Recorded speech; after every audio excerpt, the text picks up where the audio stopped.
Today we're going to demonstrate putting in a Foley catheter into the male patient. So the first thing you do whenever you pick up your Foley catheter system is that you need to make sure that the expiration date is appropriate. There has not been any openings or tears, or the package has not been wet. And so that's the first thing that you would do. And then when you come into the patient's room, you've already checked the chart for things like, do they have an allergy to iodine or latex? Do they have any kind of limitation to positioning? Anything we might need to know about that. And so once we know that, we know what type of catheter we're putting in, then we'll go into the patient's room and we follow all of our universal steps. We identify our patient, provide for privacy, get some artificial light if we might need it, especially it's important when you have a female patient. Tell the patient what we're going to do, and then put the bed at a working height.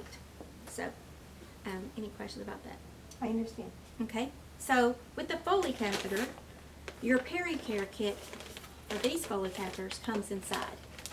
Otherwise, if you are in an institution or you have another type of Foley catheter kit that doesn't have towelettes for peri-care, then you would need to make sure that you took towels and washcloths and warm water to perform that. But we're lucky for that. Then I just remove the outer package because I don't need that. Now some people will use this outer package as a trash receptacle because sometimes it's hard to find the smaller trash cans that you can put at your feet. But today we are going to use, I'm going to have a trash can right here, and so you'll see me just drop the trash there. Okay. So in this Foley kit, this is your peri-care kit. Oh. And so inside will be 3 towelettes. And so the next thing I want to do is, of course, I've washed my hands, and I'm going to put on my non-sterile gloves first to do my peri-care. And with the male patient, you can have some males that are circumcised and some males that are not circumcised. So if the patient is not circumcised, then you would need to pull the foreskin back before you begin to clean. And our mannequin is circumcised, but if it wasn't, Do we then I want to would. cover up the bottom of the legs, or do we leave them exposed? It just depends on your patient, how cold they are, things like that. And so you would just need to ask that before you started. So these little towelettes, there's 3 of them in here. And in cleaning the male, you start at the tip of the penis at the urethral opening. And you do circular motions down. And then when you get to the shaft, you do straight down motions. And then you throw that one away, and you'll do this 3 times.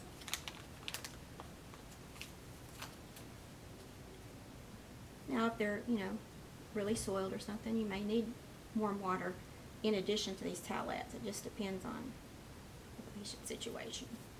Those are hard to get apart, aren't they? Yes.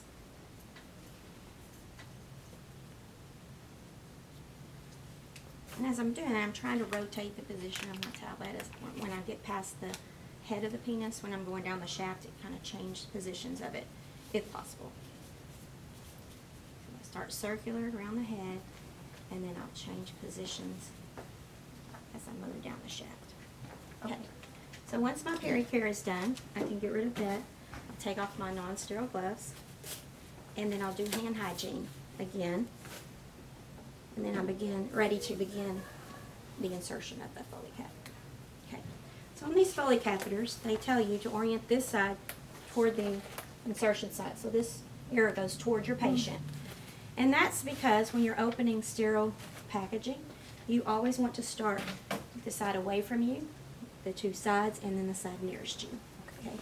And you'll spread his legs out if they can, as far as they can, and then you open your kit.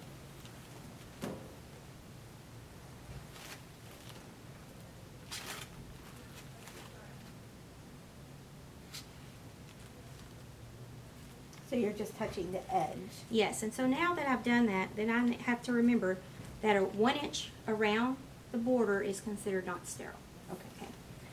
And so some kits come with your sterile gloves on top, and some kits come with the drape on top. So you just have to assess your kit different ways. And so we're going to show as if the cuffs had been underneath the drape. Okay. So I'm just going to set these cuffs to the side. If you wanted to, you could put them on and then put everything together. But because a lot of the kits don't come that way, we're going to show picking it up on the corner. And you want to make sure that you get the shiny side. You see the shiny side right here? Mm-hmm. That shiny side needs to go down to the bed, Okay. because it's kind of like a moisture barrier. Okay, and so for the male, you're trying to get this to go up under his penis, like that, and you just drop it, okay? Now I want to put on my sterile gloves because I need to touch everything inside my kit, and I need my sterile gloves on to do that. And so, sometimes these sterile gloves are really thin and may not be appropriate size, and if that's the case, then you would just bring your own set of sterile gloves with you. Now, this packaging 1 inch around it is considered not sterile. So I can touch the 1 inch sides, but that's all. I'm going to pick up the first glove, because this one's side to side going on my dominant hand, and they get stuck together. So I want to make sure I'm not contaminating any part of it as I pull it on. And then the other one I need to pick up underneath with the cuff, because now I want my sterile glove to be the sterile glove and not touch my hand. And so I have to pick it up, step away from my paper, because I don't want my fingertips touching anything and contaminating them. And sometimes you can't know that, so if you'll move away from your paper, you'll have a better chance to keep them sterile. Once I have my sterile gloves on, I never want my hands to go below my waist. Okay? Now I can do everything I need to do in my Foley kit. So this is the fenestrated drape, and it has a hole in it, and you can use it or you don't have to use it. It's optional, and we're not going to use it, so I'm just going to set it to the side, and I'm just going to drop it into my trash without my hand going below my waist. And then I need to get everything ready in my kit. And so you'll have betadine ointment or solution that you'll pour on your swabs. And so I would do that here, but we can't put betadine on our mannequin, so we're just going to simulate that we're doing that. But then I'm going to get rid of it. And so then other things is in this catheter kit comes what they call a stay lock, which is a method for securing the catheter to the patient's leg. And I'm just going to open that, but I'm going to set it to the side because I won't use that till the very end. Okay. So I'll go ahead and have it opened so that I can use it when it gets to it. And because I have 1 inch around, I'm just going to set it here because that's still sterile. Okay. Now, other things that I need to do with the Foley catheter that's different from the in and out catheter is that the Foley needs to stay inside the patient. And so you will have a sterile solution, and you need to connect it to the port, but I will not inflate the balloon here. I will not test the balloon. Okay, I just need to have it ready. The other thing you have to have is your lubrication, and there's several ways you can do this. You can squirt some into the tray and put the tip 1 to 2 inches, but for the male we're going to go all the way to the bifurcation, so be sure you at least lubricate 1 to 2 inches on that. Another accepted practice, but it's not done real often, is that they actually can insert the lubricant inside the urethral opening. Okay, so we're going to pretend that we do that, because we can't put this on the mannequin either, and I'm going to get rid of it. And then now I'm going to make sure that my catheter is in the lubricant and that this blue sleeve is removed, because once I start cleaning the patient, I'll only have one hand left. And so I need to make sure I have everything prepared before I get to that point. Okay, so now everything is prepared, and I need to clean him with betadine. So remember, if they were circumcised, we pulled the foreskin back, and we're going to clean the same way we did with pericare. We're going to start at the tip, going in circular motions, and you're just going to go around the head of the penis. And then you come back. I don't want to go back over my field with the dirty swab, and drop it. And I'm going to do that 3 times. And this hand that's holding the penis now obviously is contaminated, so I can't use it anymore with anything that's sterile. And the 3rd time.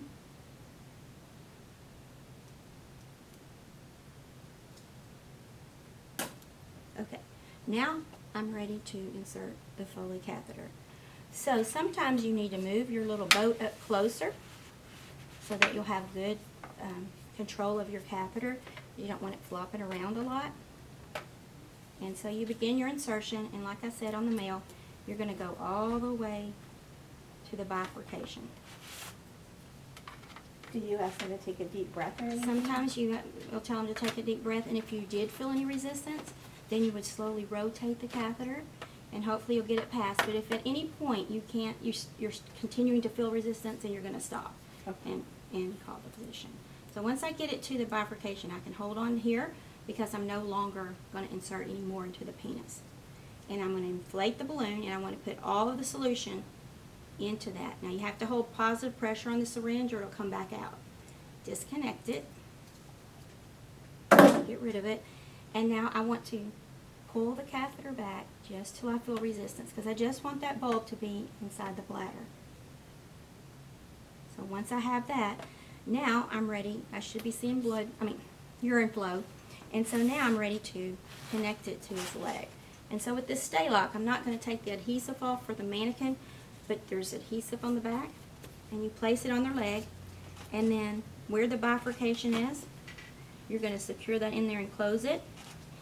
And then you want to make sure that there's enough slack in here, so if you had any leg movement or any movement at all, it's not going to pull on the catheter tip. Then you take the bag, and you want to make sure that the bag always is below the level of the bladder, and you're going to hook it onto the bed part that does not move. So you don't hook it on the bed rail at all. And then if they were uncircumcised, at this point I'd pull the foreskin back down. Okay. It's very important to pull that back down. And then I would clean up my mess, clean up my patient. I may need to do pericare again to get rid of some of that betadine that might be left on the patient. And then of course I'm going to chart things like the amount of urine that came out, the color of the urine that came out, the turbidity of the urine that came out, and the size of the catheter that I put in the patient, and how the patient tolerated it. Okay. And then once I've cleaned up everything, I want to make sure, of course, that my patient's in a comfortable position, lowest position, call light and reach, and all of those things. You have any questions about that? No, thank you.